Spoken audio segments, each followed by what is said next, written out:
Welcome to the Mindfully Gay podcast, a space for queer truth, spiritual inquiry, and healing connection. I'm John Cottrell. And I'm Jerry Buie. In this episode, we explore how global fear, political unrest, and collective trauma shape queer identity and community today. We reflect on past movements, share personal stories, and ask what it means to reclaim our strength without needing approval from the outside world. Let's get into it. Good morning and welcome to the Mindfully Gay podcast. I'm Jerry and I'm John. And we have been in great ponderings about what to talk about today. Yes. And we kind of have this interesting process. We have this huge list. People have given us ideas. Right. And sometimes I think I draw some of my ideas from some of the interactions I'm having with clients. Mm-hmm. And so just for point of reference, we're recording this at the end of October. People probably won't see it until November, December. Yeah. Of 2025, or what I like to refer to as the reign of terror. I've just seen this really interesting phenomena. And I've said this to some of my clients, that as a therapist, there are certain things that happen in the world that seem to have like this global impact. And I think the first time I recognized this was during 9/11. Every single client was coming in and processing what had happened at the towers in New York, right. And how this was changing the trajectory of our lives. And that's always an interesting place to be as a therapist, because I was in my own trauma, having to process everyone else's. Right, yeah. I think the Pulse nightclub, because I work with a lot of gay and lesbian clients, Pulse nightclub had a very similar effect. Mm-hmm. And then of November of 2024, we had the election. Right. And since that time, almost on a daily basis, clients, gay and straight, are coming into my office, and there is this projection of fear, apprehension, I would even dare say trauma, that people are in a lot of fear. Especially I would notice maybe people 35 and younger in particular. Oh, wow. I think 35 and older is a totally different kind of reaction, kind of battle fatigue. I can see that. Yeah. I can see that, yeah. But certainly what's happening in our environment, our political climate, the processes that we see playing out politically, which is this, I'm not even sure how to describe it. And I know you and I talked about not making this political. And so I think part of it is drawing from our history, drawing from our past, drawing from who we are as a people, could potentially help us put this whole period of time in some kind of context in which we become engaged, activated. I don't know. Am I making sense? Absolutely. And when you mentioned 9/11, just certainly the global impact and certainly the national impact of that, because they really did shift our lives very significantly. And even just the event itself, and just trying to piece the puzzle pieces together, like what happened and all of that, and then how it was affecting us personally. And it has this ripple effect. I'm thinking about the actual event and those who were in New York, and even those that were in the tower, or those who are related to those that were in the tower, and just how impactful that was to those people. And then just the ripple effect, how it just kind of expands. We're way out here in Utah, so it may not have impacted us in the same kind of way, but it certainly impacted us on an emotional level, very much on an emotional level, and maybe even a philosophical level. So so I think, looking at maybe an event like that, and even cases like, I even just thought of like the AIDS crisis and how those number of years in the 80s, how that was an impactful set of events and Mhm. circumstances, particularly in the gay community, those that were immediately impacted and then that ripple effect. And I think you're right. If we look at significant events in the past like that, and maybe how we as a people or even us as individuals kind of work through big, you know, big pieces, big events like that on a personal level, community level, nationwide level. Yeah. Well, I think, it's interesting with 9/11. Um, I was surprised at how many people's lives were touched intimately, immediately. When you think about 3,000 people dying, Mm. that sounds like, I mean, it's a big number, but when you're here in Utah, I think, oh, well, but it was interesting. Bruce and I, of course, we have a lot of friends in New York. We lost one person Mm. and then had another person who was seriously impacted, Wow. like immediately by the. But I noticed how many clients, what do they call it, 3 degrees of separation? Yeah, yeah, Yeah, and I was just surprised at how many people here in Utah were in relationship with somebody that they had lost. yeah, yeah. I was like, wow. And then the global impact of what's happening today, as we've talked on the podcast, and you've been a part of these travels, Bruce and I have spent a lot of time in Peru, Mongolia, and lots of places around the world. Right. And it's interesting when we touch base with people. There's this question of what's going on in America, Right. or how it's impacting them financially. Exactly. We Yeah. had a retreat not too long ago, and I had a group of people coming from Canada, Oh, okay. and they were contacting us, literally afraid to come across the border, Mhm. and took like interesting precautions because they didn't feel safe coming to the country as Canadians. Yeah, yeah. And I was like, wow, that's so, right, this global impact. And and just to add more context, we literally have a generation of gay people who have no first person reference to HIV/AIDS. Hmm. We have PrEP, we have um, antiviral treatments, people are non detectable. You and I grew up in the age where condoms were an absolute necessity. And nowadays, I'm not sure that condoms are even part of the conversation anymore. Probably not. But I think part of that is generationally, people are so far removed from the immediate impact of what the HIV/AIDS crisis did to them. Yeah. And what I'm seeing now, just an observation, is a lot of young people watching what's happening politically and reacting in complete terror. Yeah. And their response is to want to run. And I don't know that I ever felt the need to run.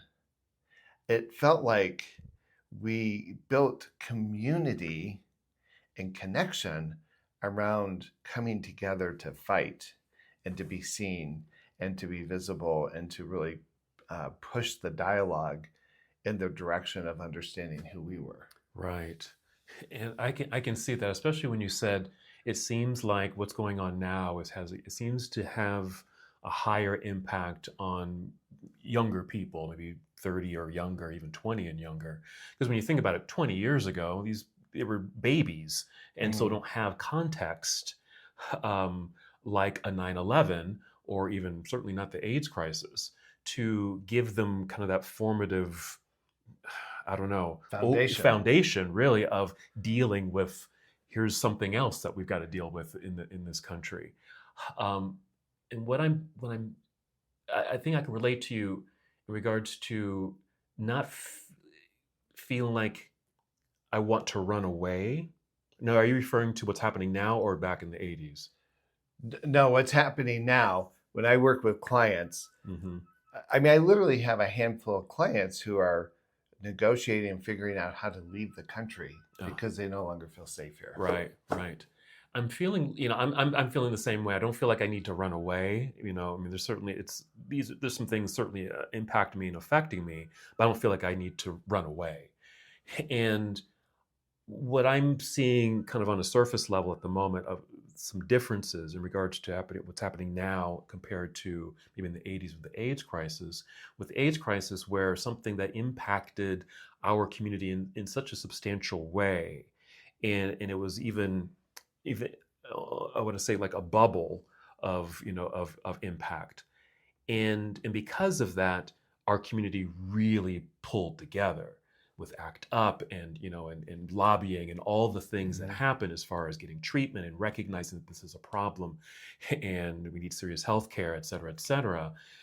We really pulled together as a people, as a community, where today it just seems kind of scattered, where because it's so many different people, a variety of people that are being impacted, both very personally, but also maybe peripherally, but doesn't seem to be something to kind of latch onto as a sense of security or a sense of safety or community, even because it seems so you know it's diversified, it's kind of spread out, and um, so I can understand, I think, why people might want to run away because there's nothing to hold on to. Yeah.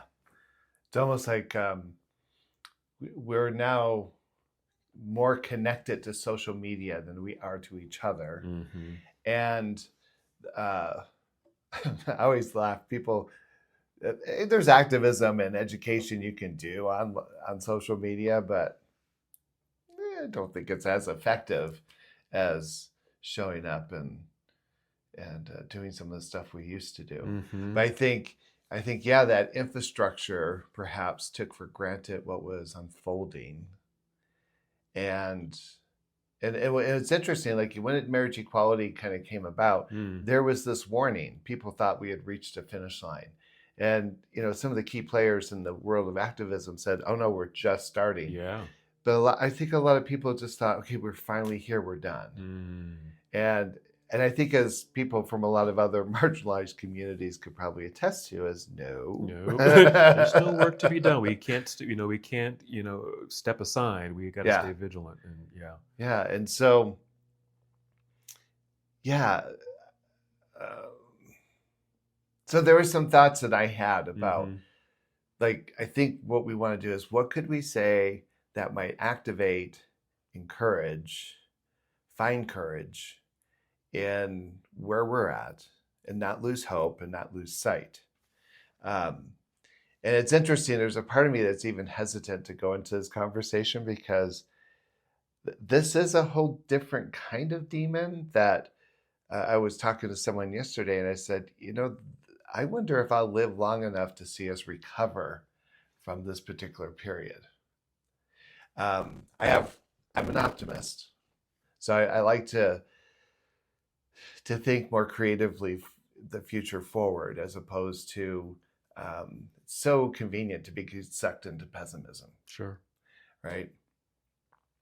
Um, but I want to reference that blog Mm-hmm. that I Mm. did. Oh, yeah, please. And, and just for context, one of the first challenges to marriage equality was Prop 8, which was built out of California. The Mormon Church very proudly got behind trying to defeat Prop 8 through like $11 million of the project. Yeah. So Utah definitely became a very intimate player in California politics. Yeah.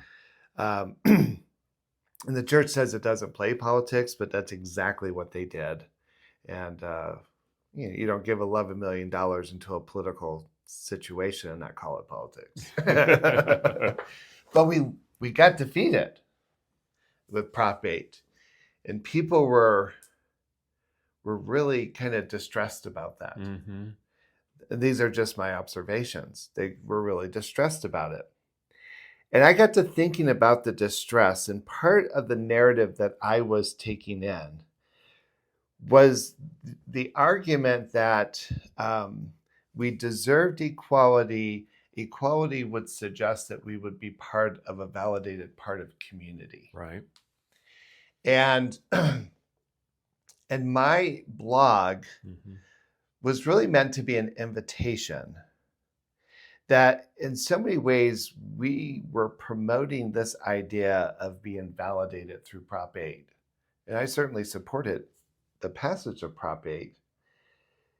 But part of the insight that I want to bring into the dialogue was, instead of spending so much time encouraging others to validate us, what are we doing to understand who we are, to validate ourselves, and to not ask for permission, but to operate from the expectation that we were legitimate, valid parts of society because of the unique gifts and blessings that we brought to society. Absolutely. I'm getting chills as you're saying that, because it's so important to know that, to remember that, and to acknowledge that, because I think that's the foundation of kind of the, what's the antidote for this? Right. It starts with that. Yeah, keep going. It pissed people off. which fascinates me. Yeah. That blog post, like you said, it was an invitation. Your intention was, this is an invitation to just kind of sit down and take a look at self, right? And people were pissed off by it. Yeah. What do you think triggered that? Yesterday I gave this presentation at an addictions conference. I had like 200 people in the audience. I was quite impressed with all the people that showed up, and we were talking about spirituality and talking a little bit about the shamanism and shamanistic interactions that we've had throughout our life. And I had this whole section on the PowerPoint presentation about becoming a shaman. And here are the steps to becoming a shaman. Take a class. Not true. But several points in the template were that the shaman must spend time understanding themselves, doing their own work around shadow, around ego, having an intimate connection with themselves in a way then that they could then have an intimate connection with ancestors and beings on the other side. Absolutely. Right? Yes. And what I did is I took several of those points and made it applicable to therapists. Yes. What would happen if we worked in systems where therapists were encouraged to do self-care, or to manage their time appropriately, to understand themselves in reference to the issues that we're working with their clients? Absolutely. Suggesting that, a good therapist is somebody who spends time working on themselves. And I could see some squirming in the seats. Really? Yeah. And so, to answer your question, there's this bigger question about, what is the threat? What is the danger? What is the apprehension around coming to know ourselves in such an intimate way that we no longer need anyone else's permission to exist? For instance, Bruce and I, in our relationship, have spent more time not married, but together, than we have legally been married. We had and nurtured a solid relationship, and it didn't need anyone's permission. Right. Now, I appreciate the legalities and the civil right implications of marriage equality. Right. But I think queer people have a longer history of creating our own spaces and creating our own communities and connections, and creating our own sense of culture, right, without anyone's permission.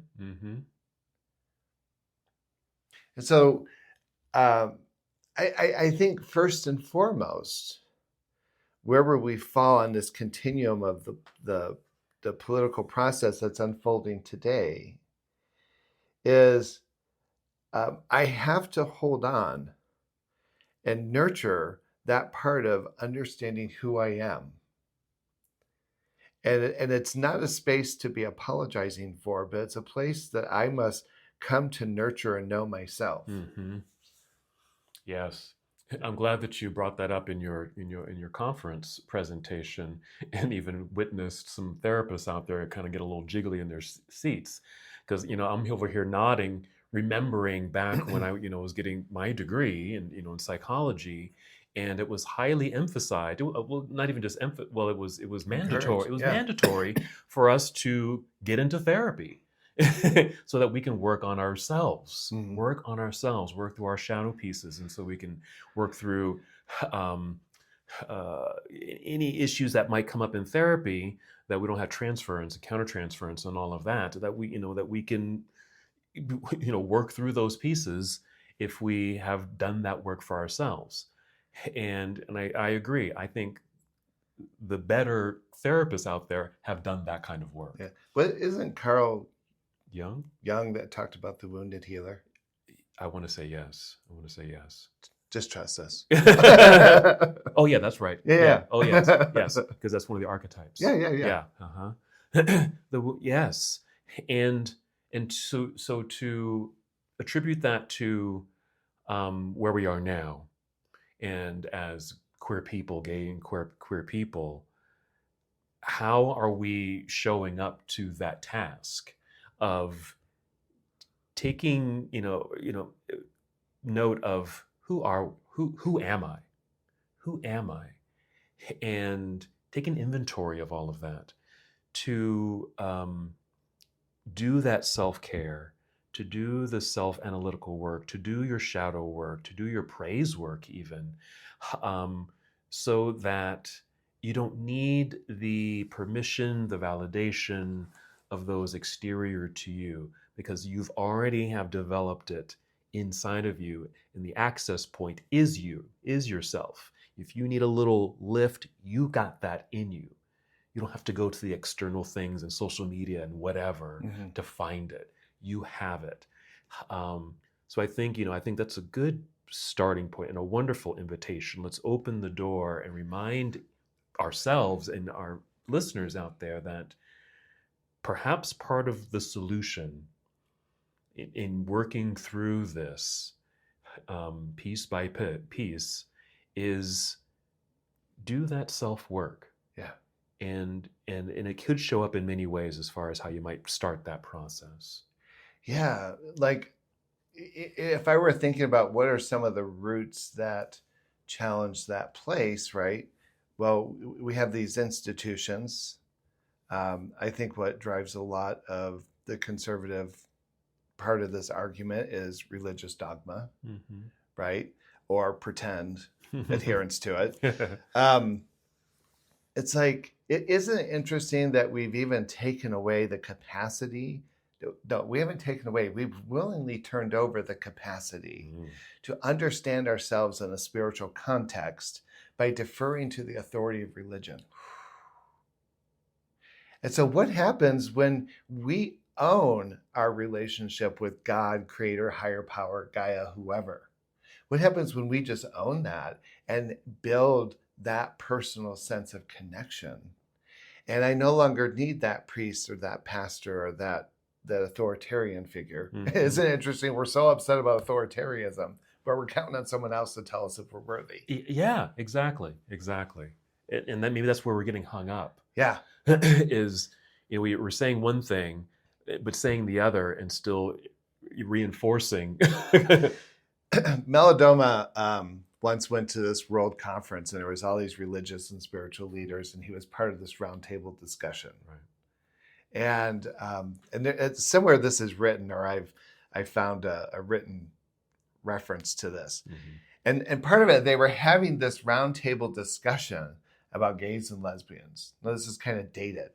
And Melodoma was kind of sitting there, and he was quite perplexed at the conversation. And at some point when he came his turn to speak, he's like, his first challenge was, wow, isn't it interesting that you call yourself a more sophisticated form of religion and spirituality, and yet you would marginalize the very people that I look to keep our traditions? Wow.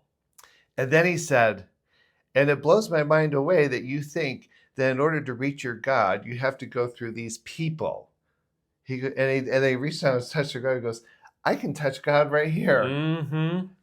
And what he's just saying is God is in the earth and in the trees and in the rocks and in nature. And I can be in those places of nature and find what's authentic and real. Right? And I know this conversation is about politics, but I want to just go back to that story of perhaps what's shaking our sense of fear and anxiety is the very essence of our legitimacy as being called out. And we're not sure where we stand in relationship to ourselves. Right. I agree. Especially if we continue to just kind of turn over the authority to something or someone else, right? And we're out here kind of flailing, oh, I don't know what to do, help me, and reaching out, our political leaders and pastors and all of the sorts. We're reaching out even on social media. Hey guys, what can I do? When I didn't know Melodoma, but I could just see him and just feel him just saying, it's right here. Yeah. It's right here. It hasn't gone anywhere. It may be the fire is a little dim. Maybe the light isn't as bright as it used to be at some point. We need to, spark that flame again and get that lit up so that you don't have to rely on all these external, objectives in order for you to feel authentic and unique and the gift that you are. Yeah. Because the answer isn't out there. Yeah. So I think that's the piece, because we were talking this morning, it's like, oh, we should maybe touch on right body, mind, spirit. And I think whether we're in this political process or not, this is the work. I think this is a work of humanity right now. It right? truly is. Like, it's not just specific to queer folks. However, I see it as part of the antidote for our queer community that is running in this space of fear. Yeah. And as long as we're circulating on the hamster wheel of fear, we are playing into the agenda of the other team. Yes, absolutely. Right? And it's unfortunate that we have to think of these as teams, but if I'm anchored into that place of fear, I've played into their game. Because they don't know who we are. It makes me crazy. Look, I support a lot of people, and we even did a section on allies. But I sometimes struggle. There's organizations that have promoted themselves as the resource for gay and lesbian people, and yet they don't have queer people part of the team that's facilitating the treatment. Or it's being run, or it's orchestrated or directed by straight folks who haven't done their own work in relationship to understanding the queer experience. And so their response has been motivated through a lens of pity or feeling sorry for. Right. Well, how does that help me really reach that place of my potential? And I don't know, I feel like I'm kind of going in circles here, but I'm just saying we have to be willing to tap and imagine ourselves as much more powerful than somebody who doesn't know how to blend their makeup. We have to be willing to see ourselves as stepping into the birthright and the magic of our medicines. And right now we're being challenged to tap into that medicine. And again, I think the key is opening the door to self-awareness and self-understanding. Yeah. I was just trying to think, what could be, the door, if you get that door slightly open, how do you start walking through it? I like the visual of on that hamster wheel, one, how do we at least slow down the hamster wheel and then eventually get off that wheel? And, what's going to motivate us? What's going to be that that aha or that kicker. And one thing that came to mind, and this is just, just kind of random thinking, if you're watching the news and you're hearing some politicians and they're talking about, our trans community, for example, and um, just the awful things, more than awful things that's being said about our community in that way. And I'm wondering if, when you hear, as a trans person, maybe listening to this, you know, does that push you under a rock, or does that act as a motivator? Like, you can't talk about me like that. You don't know who I am. Yeah. Maybe that's the spark. And maybe starts that process of, let me do some inventory here. Let me write down, literally, let me write down who I know I am. Yeah. And just start with that. Like, I am not that, but if I'm not that, what they're declaring, which of course is not true, then who am I? There's a couple of voices out there. I personally, when I listen to Laverne Cox, I don't hear her coming from a place of fear. She speaks very matter-of-factly about her life. Yes. There's this individual, I'm sure he's non-binary. I think he's kind of a hairy guy, but always dresses and he's really kind of flamboyant. Do you know who I'm talking about? Someone in the kind of recent. Yeah. He's all over on social media, but he does he makes some really amazing, interesting points.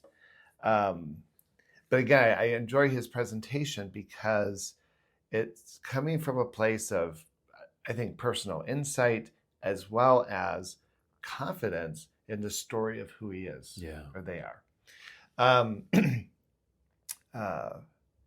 So I think there are resources out there that could be tapped into. Yeah. I'm thinking, what's going to help with that shift of mentality and what's being inserted into our mindset. Because if you are being inundated by all this news coverage, that certainly can darken, your perspective on things and make you want to crawl under a rock or run away. Yeah. But I think, especially those who, are tuned into the news or social media or anything like that, change the channel, girl. Find people like that who are self-affirming, and listen to their rhetoric. Listen to what they're saying about themselves and how they fit in the world. Because maybe that could be another spark in regards to looking at yourself. Like, oh, well, they see themselves as a very positive being. Well, maybe I am too.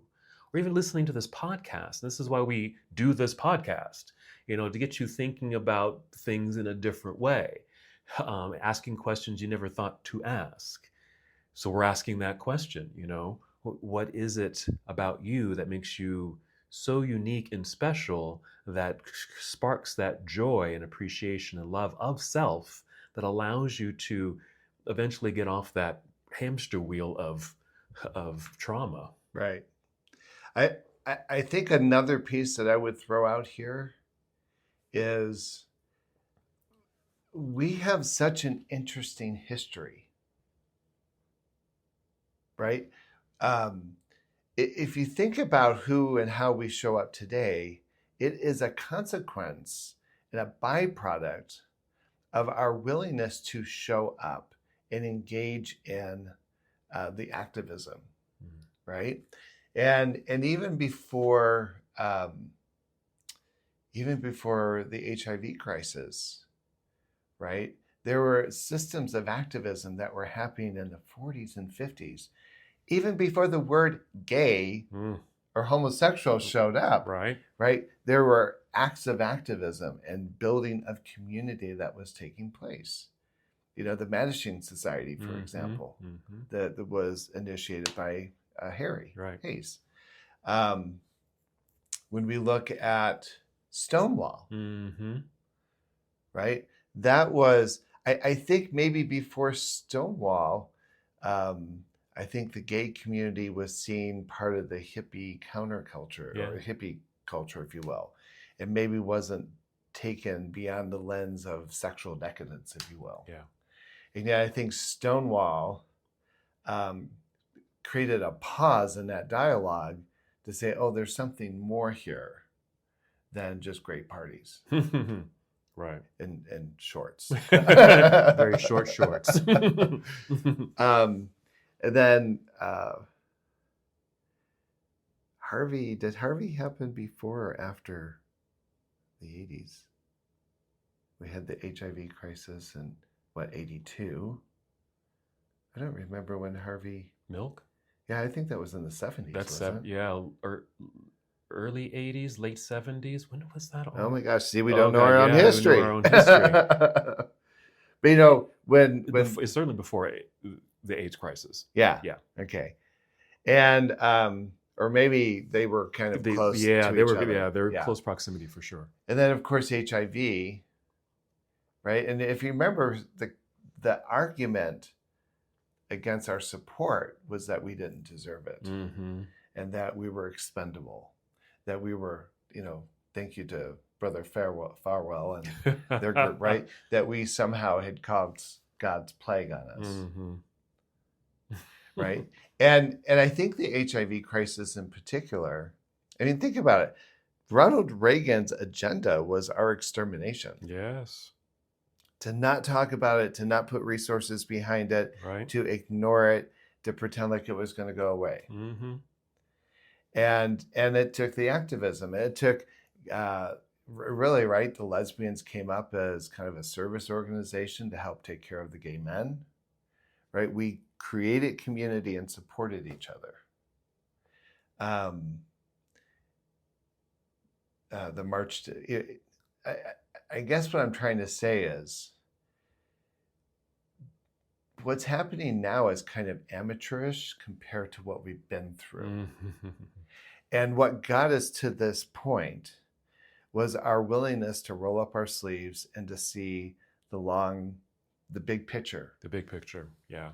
And a generation of individuals got to witness that. But it didn't just happen. It wasn't just handed to us. I mean, literally, it took deep, profound acts of activism.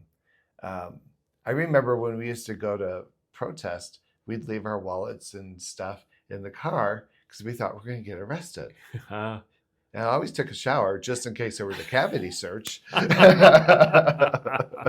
Right? But it was just kind of the template of how we thought about things.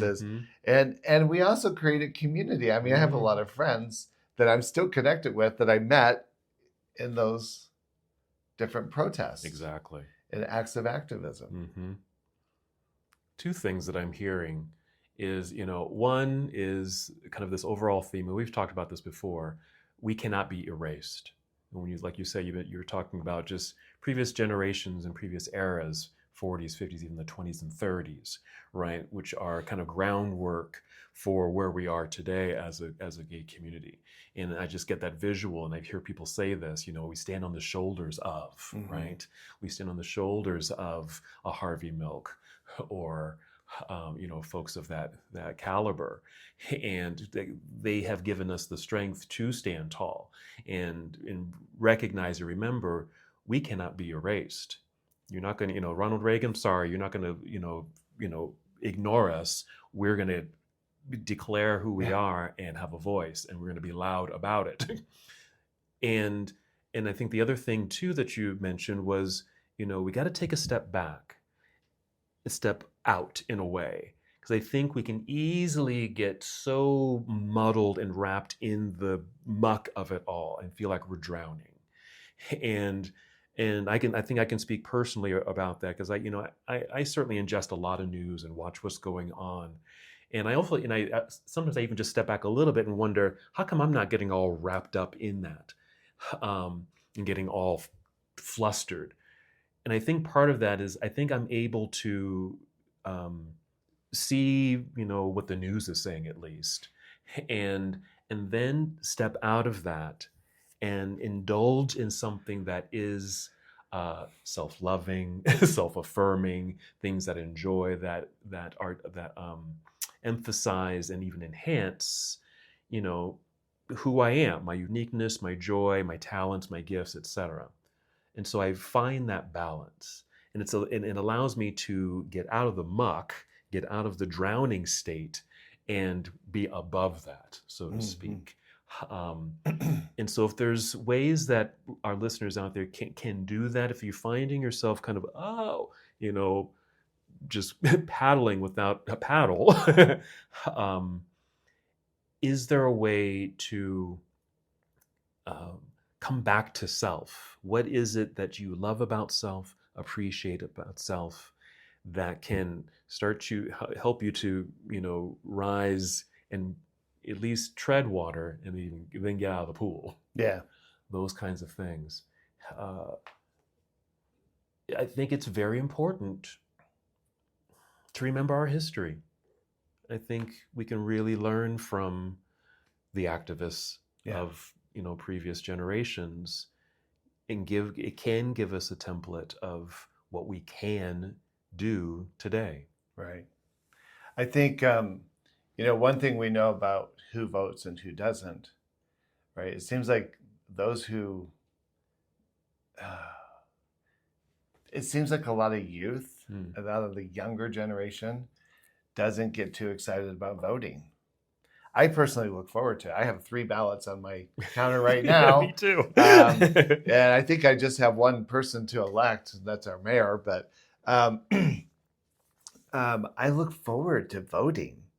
And what's interesting is if the younger generation is counting on my generation Mm, to take care of them, it's not going to happen, right? And if the future of the country wants to see something different, they're going to have to make the time and the commitment to show up, to get registered, to vote, to place that vote, and and I would even argue to be politically active, like find your candidate, find your cause, get involved.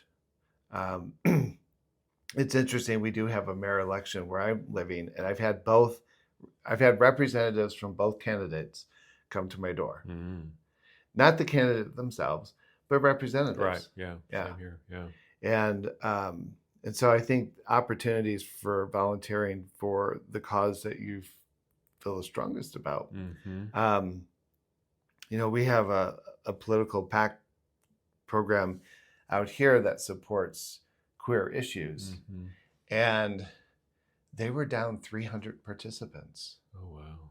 So yeah, it was a pretty significant cut, Wow. and one of their major fundraising efforts, Mm. right? And I think what happens is people get Yeah. discouraged and they don't get involved. Yep. Yeah, and so you like discouragement is not an option. No. And that's why I say I'm always an optimist. If I go into something, I really want to go into it with the belief that it's going to manifest, it's going to happen. People always say, well, why do you vote in Utah? It's a Republican state. And I said, well, I'm not a Republican. It's like, of course I'm going to show up. Even, you know, um, in one of the last elections, Democrats actually gained a lot of momentum. They may not have won anything, but the margins between what was and what could have been were much shorter, which means the political candidates need to pay attention to that, Yeah, for sure. because now it's not so rigid conservative. I have to maybe move to a more moderate position. Hmm. Yeah. Yeah. Yeah. I'm even thinking, you know, because I'm the type of person who, you know, certainly I'm watching politics and I'm watching all this unfold and watching TV and news and things like that, but I'm not the individual that you'll see at a protest. I'm not the person that you'll see on the steps of the Capitol with my sign and all of that, or even, you know, the No Kings thing. I'm not at those places. Um, and for some time, even with this, you know, with that particular issue and some other things that have come up in recent years, you know, I'm not on the steps of the Capitol. And for a bit, I was feeling bad about that. It's like, oh, I'm not showing up. I'm not showing up in that way. But then I had to kind of, again, step back and think, well, how am I showing up?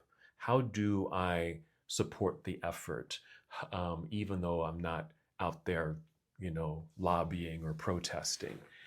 And for me, and this is just me, how I have found my platform is actually on the yoga mat as a yoga teacher. Because as a yoga teacher, I feel like a vessel, like I'm being spoken to, and I'm sharing a message from Creator. That's what I feel like my objective is, and in doing so, by being on my platform of my little polymer yoga mat, is that I'm promoting self care, self love, um, go slow, take it easy, look inside, love yourself, love one another. Those are the messages I think I'm putting out there in my yoga classes. Mhm. And so, again, even though I'm not loud and proud and out there with my sign and everything, I'm quiet and still, but declaring, I think, just as important of a message on the yoga mat. So, all that being said, if you're not political in that way, what is your soapbox? What is your platform? How do you share your voice in the support of moving forward in a light way to get through what we're going through right now? Yeah. So, in terms of coping strategies, Mm-hmm. we've talked about knowing ourselves, right? Getting really intimately, deeply connected to ourselves, knowing our history, um, being active Mm-hmm. in whatever form that looks like. Yeah. Um, how do we work with this fear narrative?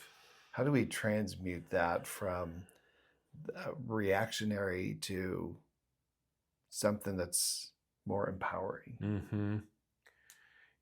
In something that you've kind of shared with me, you're doing therapy every day. Clients on the recent have been talking about just swimming in the muck and just how in fear that they are, et cetera, et cetera. And I know as a therapist that can be exhausting, right? Just hearing that narrative over and over and over again. Um, and there certainly is a place to do that, and I think it's important to do that. Meaning, if you've got something heavy in your heart and in your mind and your body, yes, release that, let it go. If it is with a therapist or a friend or another safe form, then do that, because I see that as a way of clearing the system, so to speak. But then I think what you're doing as well, not just sitting and just listening and nodding to all of it, but giving nuggets of, well, try this. Here's this. Have you experienced this, Mhm. as a way to, okay, now that you've unloaded and have created this space and clarity of mind and body, how do you now fill that up? you know and I want to say to those who are maybe in therapy and hopefully working with a good therapist and they're good listeners, and you can get the stuff unloaded. Also take heed what they're suggesting and the ideas that they're offering in regards to how do you turn that around. Tap into your gifts, your strengths, etc., and put them into practice. What are the objective things that you can now do, Mhm. actively do, to turn that narrative around. I think that's so important. um, Again, unload because that's important, but then reload with the things that are going to be much more useful to you in the long run. Yeah. I used to talk to clients about the issue of control. It's like there are some things I have absolute control over. There are some things I have influence over, Hmm. and then there are things I have no control over. No control. And I think sometimes we get consumed with feeling like we have no control, and we get consumed with that space when there are lots of things that we can do kind of amplify what we do have control over. Yeah, absolutely. For me, ritual can be very important to me, like a sweat lodge ceremony or any other kind of ceremony. I tend to come out of that with a lot more perspective because I spend time contemplating it. Then there are some rituals that aren't necessarily like shamanic rituals, but like working out, Yes. yoga, deliberate quiet time. Yeah. That can be a really important process. Like I can take the kind of work it through my body, if you will. But I think it'd be really important. An exercise I like to ask clients is, what are the things you have absolute control over? Like list those. What are those things? Yes, absolutely. Right? That may be how, like you were saying, how I interact with other people, how I present myself, where I put my focal point of attention. What are the things I have influence over? You know what? I have a lot of influence in what's happening politically, right? Whether that's social media, whether that's voting, whether that's volunteering, I have the capacity to influence this. Absolutely. Yeah. Absolutely. And so I think it's important to take those inventories. Yeah. Yeah. Yeah. I really like the action of writing it down. I see it as another way of unloading, because you may have all these ideas just kind of floating around in your body. I like the action of writing it down, getting it out of your body and seeing it. And seeing it. So see that inventory, see that list, and you can do lots of things with that. You can turn them into little motivational statements and mantras and things like that. Just keep reminding yourself that, oh yes, these are my morals, these are my ethics, this is who I am, this is what makes me unique. See that, repeat it. It really recreates and resurfaces that foundation, because we're feeling like that foundation is crumbling quite quickly and you're falling through the cracks. Yeah. We need to, get some of that cement stuff and start sealing things up. Take inventory. Do you know, one thing that surprised me during COVID, when everything was locked down, right? So the streets of New York were empty and all these big cities, and everyone was staying in their houses. And what happened to the world during that time? Nature started taking over, right? Animals were showing up where animals had not been forever. The natural world could have cared less that COVID existed. And what it very quickly demonstrated for me is, as relevant as we think we are, we're not. We're not. And what that really speaks to in my mind is, there is a higher consciousness and a different reality out there that does not need us. That is not dependent on us. Not dependent on us. That natural world knows exactly what it needs to do. Yes. And I think there's something in that wisdom that comforts me. There's something about that comforts me, that I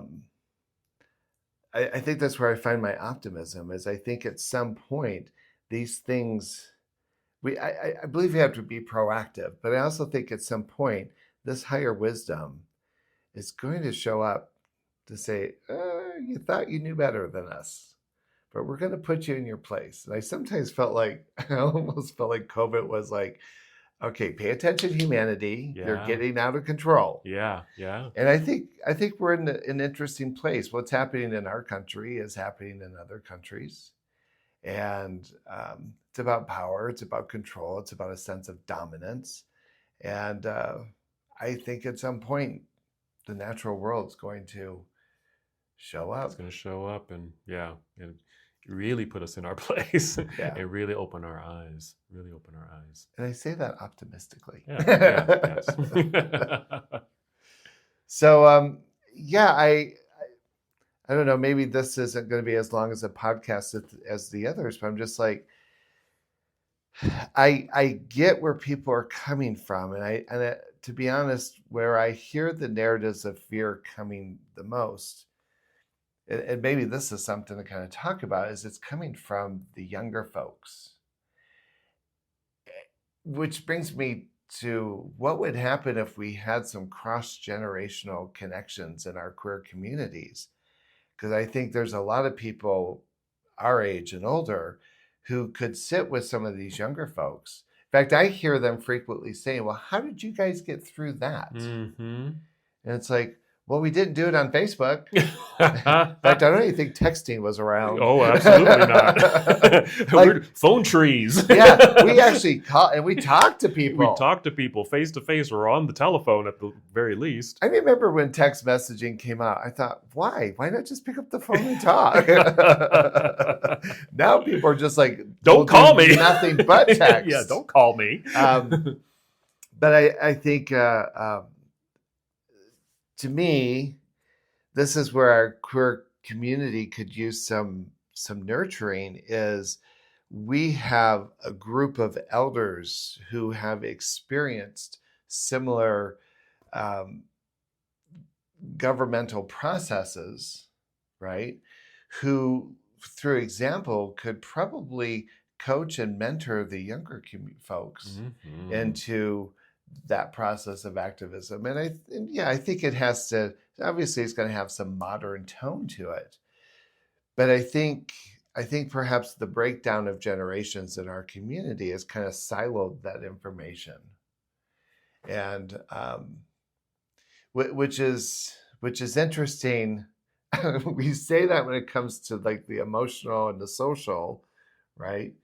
But then there's this whole like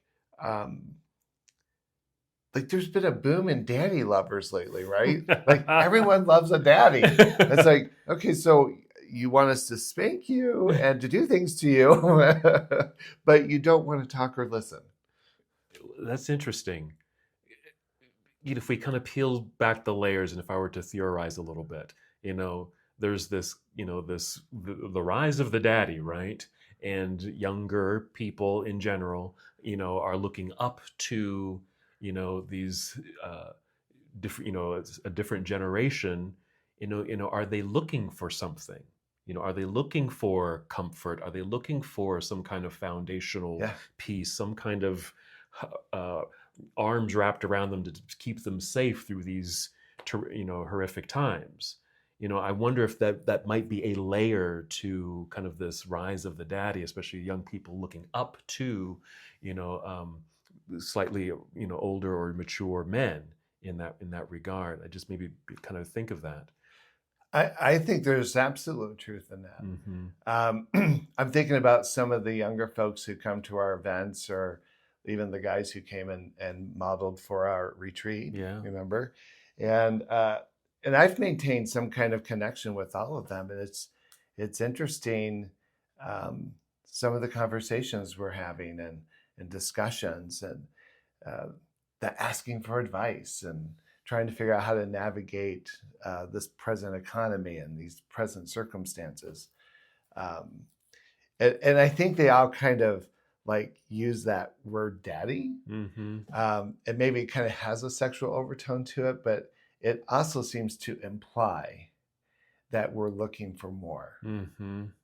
Yeah.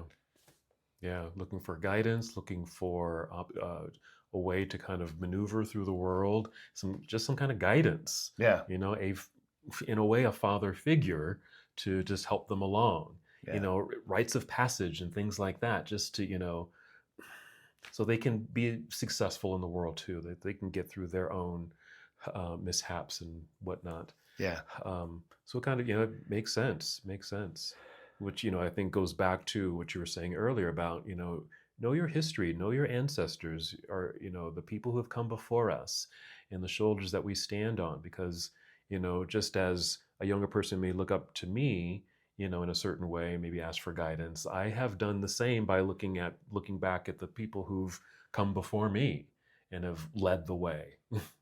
Do you know, Salt Lake City just had a leather pride, Yeah. like 2 weeks ago or a week ago. And I'd never been to a leather pride before. I didn't know what to wear. And so we went with some friends, and we were all pretty new to the experience. And first of all, I was very surprised at how many people I knew. Mm. And so I thought, wow, this is a scene that I didn't know that a lot of people were involved in that are active in my life. Mm-hmm. And what I enjoyed about the event as somebody who was kind of observing and taking it in Mm-hmm. was there was this celebration of all body types. Mm-hmm. Like there were some very voluptuous and large individuals. There were older folks. There were younger folks. A lot of leather. Like, so there was lots of interesting diversity, and it was a very sexually charged kind of an environment. Sure. But there was part of me that wanted to. I was kind of imagining, like, what would it be like to harness and to kind of, if all this energy had some kind of direction to it, Mm-hmm. right? Imagine what we could do energetically with that kind of energy if it were just somehow guided and directed, not just towards self-pleasuring, which is fine, but in the context there was some kind of magic that was happening. Absolutely. And I often think I've seen that at Pride Day events, I've seen it at certain fundraisers, right? That there's a particular kind of energy that comes through these authentic connections and appreciations across diverse lenses of how people do their lives. And I don't know why I'm speaking to other than there's something there that you don't find in other places. Right. That I would love to see harnessed in some capacity and sent out into the world in some really powerful, magical way. Yeah, I think you're absolutely right. There's something kind of intangible in that setting where you can just sense the power, the empowerment, and certainly a sense of community. And why I think personally too, I look to those groups. I may not be personally involved in some of those groups, but I look to them because of what they do, even certainly on a community level, but even on a political level. It's a way to bring people together. It's family, So a good example is, like there's the leather pride, and they, crown, Mr. Pride Utah, right? And they do this all over the country. You even have, the royal court. Someone's coronated and all of that. But think about what they have to do as that sashed and crowned person for their community. They do fundraising and community building and all these things that brings people together. So I think that's maybe another platform, another avenue for people if you're kind of looking for family, looking for a connection, looking for networking and helping, and maybe you're just needing a little push to get, to practice some activism. Maybe get involved in one of these kinds of groups, because they're doing that and they really have a sense of power amongst themselves, and they uplift each other, and it allows them to step out into the world and do what they do. Yeah. So if it would be interesting, TikTok, I get a lot of interactions from folks. I'd be very curious for people to respond to how are they coping? How are they stepping into their more magical selves and coping under these present circumstances? It'd be great if we had some kind of discussion board happening where people could interact. Yeah. I know the one thing, we're stepping up, having more monthly activities, which people are showing up for. But again, I think it's that face-to-face community piece and that sense of connection that people hunger for. Hunger for, the craving for. And again, there's power in that. Absolutely. Yeah. Very much so. So, I don't know, anything else we can add to this? I'm kind of feeling like we've spun our web. We've spun our web. I love that. Maybe we've just scratched the surface, but hopefully we've addressed some of the things that people might be thinking about and wondering, like, how do I get out of this? Or what do I even do? Hopefully we've, tapped on something that you can relate to and even try yourself, whether it's, getting active in your community, voting for sure, things like that, or starting that process of shifting your mindset in regards to how you can show up in the world, how you can continue to honor self and love self. Well, and you're using that word "show up," and I'm thinking about this experience at Leather Pride. Mm-hmm. This was not on our Sunday agenda. Not your typical Sunday, right? we actually were going to go with some friends and meet someone, and it ended up that we were supposed to meet them at the Leather Pride. And it's like, okay. And my first thought was, I don't have a harness. I don't have chaps. But Bruce and I talked about it. We thought, let's just go. It's an adventure, right? And that kind of an environment intimidates the shit out of me. I mean, it really does. And just for transparency, and a couple of shots of tequila, I felt just fine. No, but I'm so glad I went because there was a sense of community, and I did recognize people that I knew, and I met some people that I had not met before. But I left there feeling like that was fun. I felt connected. I interacted with people that I'd only seen kind of on the periphery of my life. I'm thinking about the event that we just did. We have one coming up actually tonight. And again, I hear people hesitant about showing up. And yet, I think the first form of activism, after we get to know ourselves, but we get to know ourselves when we find ourselves reflected in our community. There we go. Right? Like when I was at I'm not a leather person. It doesn't really do anything for me, but I appreciated there were components about it that were titillating. There were components about it that were intimidating, confusing, and exciting.